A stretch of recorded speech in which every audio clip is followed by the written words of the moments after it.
Agora no Revista Justiça, Direito de Trânsito. Vamos falar sobre o Dia da Justiça, o Supremo Tribunal Federal e também as alterações do Código de Trânsito Brasileiro com dois especialistas no assunto. Nosso primeiro convidado é o Dr. Rosan Coimbra. Dr. Rosan, seja bem-vindo, bom dia. Muito bom dia, Sérgio, e muito bom dia, caros ouvintes da Revista Justiça. Também está conosco o Dr. Danilo Costa. Dr. Danilo, seja bem-vindo também à Rádio Justiça. Bom dia para o senhor. Bom dia, Sérgio, bom dia, ouvintes da Rádio Justiça, e bom dia, meu grande amigo Rosan Coimbra. Muito bom dia. Vamos lá então falar sobre o Dia da Justiça. Eu pergunto primeiramente para os dois, temos o que comemorar no Dia da Justiça, principalmente nessa área dos senhores, que é o direito de trânsito, doutor Rosan? Sim, temos muito a comemorar, porque a Justiça, ela acolhe os pedidos, os pleitos das pessoas que se sentem prejudicados com as eventuais decisões administrativas. No caso do motorista que tem sua carteira suspensa, cassada, aplicação de multa, em todas essas situações, o judiciário está com o ouvido atento para dizer o direito, dar a interpretação ao caso em concreto.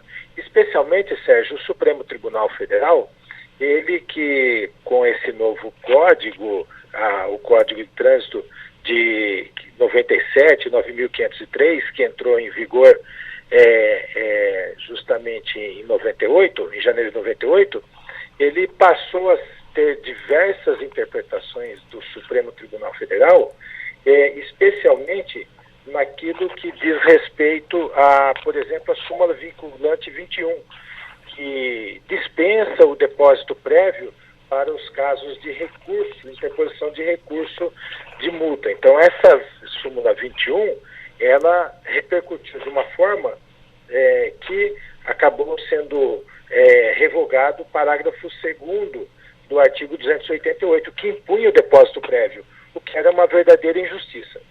Doutor Danilo, há o que se comemorar também nesse Dia da Justiça dentro do direito de trânsito? Sérgio, a Justiça, ela é exatamente imparcial, ela é justa na medida do possível e é forte. No direito de trânsito, a gente realmente tem o que comemorar, porque a gente tem verificado o aperfeiçoamento, como o doutor Rosan citou aí, das legislações, principalmente da usurpação de competência que tínhamos por um órgão que era o CONTRAN, que na necessidade, e essa usurpação não era de propósito, na necessidade de acompanhar a dinâmica da sociedade, precisava legislar em algumas situações, enquanto ele era um órgão só de regulamentação. E aí, com essa reforma que nós tivemos agora do Código de Trânsito Brasileiro, a gente teve aí a Justiça atuando e dando segurança jurídica aos cidadãos para que aquelas decisões e aquelas regulamentações e legislações de trânsito fossem consolidadas em lei e não por um órgão administrativo e vinculado ao Poder Executivo. E tivemos, então, essa súmula vinculante número 2 trazida pelo Dr. Rosan. E, na opinião do senhor, o que ela trouxe de benefício para o direito de trânsito? Na verdade, a súmula vinculante número 2, ela trouxe exatamente para a legislação as alterações que foram feitas pelo CONTRAN de forma administrativa. E para que todos saibam, o CONTRAN é o órgão regulamentador vinculado ao Poder Executivo, com nomeações pelo Presidente da República, composição pelos ministérios. Então, ele trouxe para a legislação aquelas regras que estavam colocadas em resolução, como, por exemplo, o da viseira. O uso da viseira era previsto em resolução e veio para a lei porque é uma legislação, é uma inovação. Você tem a questão do uso da cadeira de retenção, que são as cadeirinhas de bebê, que nós também tínhamos essa previsão em resolução e não tínhamos na legislação. Nós temos outras situações que estão em andamento, que é a questão de inspeção veicular, que é um tema muito polêmico. O CTB já prevê que todo veículo só deveria ser licenciado após submetido a uma inspeção prévia, e isso nunca foi regulamentado, então também está para ser aperfeiçoado e levado à tona, tudo visualizando o quê? A vida, a justiça é uma das forças motrizes para que a gente faça com que nossa Constituição e o que ela prevê seja levado realmente à vigência, né, dentro da nossa sociedade. Sim. Doutor Rosan Coimbra, além dessa... Doutor Rosan está aí? Perdemos o contato com o doutor Rosan Coimbra, doutor Danilo. Vamos restabelecer este contato. Mas temos também outros julgamentos que o STF julgou como ser inconstitucional uma norma do Código de Trânsito, é isso mesmo? Isso. Recentemente houve uma ação direta de inconstitucionalidade, a de número 3951, que a OAB Federal promoveu, e com o julgamento entendendo ser constitucional a aplicação da apreensão da CNH de forma imediata, no caso de multa por excesso de velocidade acima de 50%, tratando-se apenas de uma medida de natureza cautelar. Então, com essa previsão, nós tivemos essa alteração pela Justiça, né, pelo Supremo Tribunal Federal. Doutor Rosan Coimbra, o contato restabelecido, estava comentando aqui com o doutor Danilo Costa sobre outros casos, como, por exemplo, o STF julgou inconstitucional até uma norma do CTB, não foi? Sim. De fato, as ações civis, a ação direta de inconstitucionalidade, promovida inclusive pela Ordem dos Advogados Federal, ela tem questionado dispositivos, né, justamente como essa que proíbe que o CONTRAN legisle por resoluções. E isso tudo fez com que o Poder Legislativo fizesse uma revisão dessas situações e passasse a discuti-las. Importante decisão. E além desta ADIM, que é a ADIM 2998, nós tivemos também a 3951. Mas só que a 3951 ela foi julgada improcedente porque o Supremo Tribunal Federal entendeu que a suspensão ou apreensão da carteira pode sim ser feita de imediato com base no poder geral de cautela da autoridade administrativa. Então, isso tem repercutido de forma muito importante no Código de Trânsito Brasileiro. É isso, Sérgio. Sim, e nesse caso, doutor Danilo Costa, pois não? Não, principalmente, como o doutor Rosan falou, o poder de natureza cautelar, e isso dá aos agentes de trânsito mais autonomia e segurança ao exercer o trabalho deles, e a gente tem que prestigiar ao identificar condutores que estão expondo a sociedade a risco e eles poderem tomarem medidas imediatas. Então, nesse caso aí, a Justiça convalidou essa regra porque entende realmente que a vida, como a gente sempre, os especialistas de trânsito falam, é a principal essência, e a gente tenta regrar e tem que regrar conforme a Justiça e conforme a legalidade de todas as normas. Doutor Rosan, qual outro julgamento importante do STF que também acabou incidindo sobre o Código de Trânsito? Bem, Sérgio, o que nós temos acompanhado muito de perto são justamente ações diretas de inconstitucionalidade. São essas que fazem o controle da constitucionalidade da legislação. Como o Código de Trânsito Brasileiro é uma lei infraconstitucional, ela tem que estar em consonância com a Constituição. Então, esse controle de constitucionalidade, direta de constitucionalidade, é muito importante para a rigidez da legislação. E algo muito importante e especial é o artigo 5º, inciso 55, que trata da ampla defesa. Ou seja, todo aquele que sofrer punição, penalidade, ele tem que ser assegurado o direito do contraditório, tem que haver decisão devidamente e suficientemente fundamentada e também a quantificação da pena, no caso da suspensão, porque ela varia do mínimo ao máximo. E a autoridade, Sérgio, ela tem que sopesar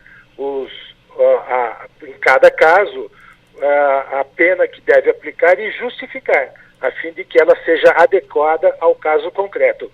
Esta é uma importante disposição da Constituição Federal e que merece destaque para os não só para as autoridades, como para os advogados que militam nessa área, Sérgio. Doutor Danilo, nesse caso, essas decisões, elas estão facilitando mais o trabalho também do advogado do direito de trânsito, já que temos muitas vezes questionamentos sobre as decisões dos CONTRANs, que acabam interferindo no dia a dia das pessoas, dificultando até o acesso aos processos?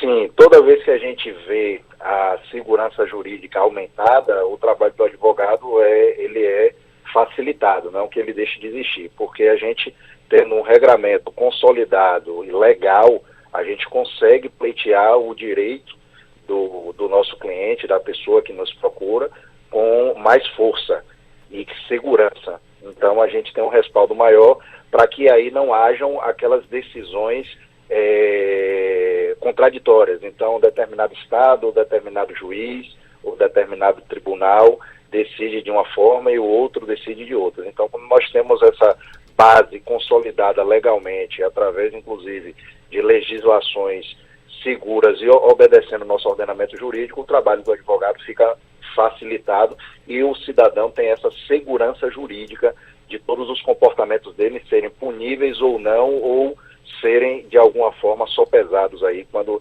nós entrarmos com algum tipo de medida para defender esse direito. Doutor Rosane Coimbra, o sonho de todo advogado que atua no direito de trânsito são as audiências das JARes, né? A junta que analisam os julgamentos dos recursos do direito de trânsito, ter uma transmissão online, uma participação do advogado em tempo real. Qual é o sonho perfeito? Sérgio, nós queremos parabenizar o CETRAN, que é o Conselho Estadual de Trânsito de São Paulo, na pessoa do Dr. Frederico Perotti, porque ele deu um verdadeiro exemplo que, apesar de a legislação não obrigar a transmissão na mídia, no YouTube, ele tomou a iniciativa e ela tem sido aplaudida, porque é uma verdadeira aula do direito de trânsito.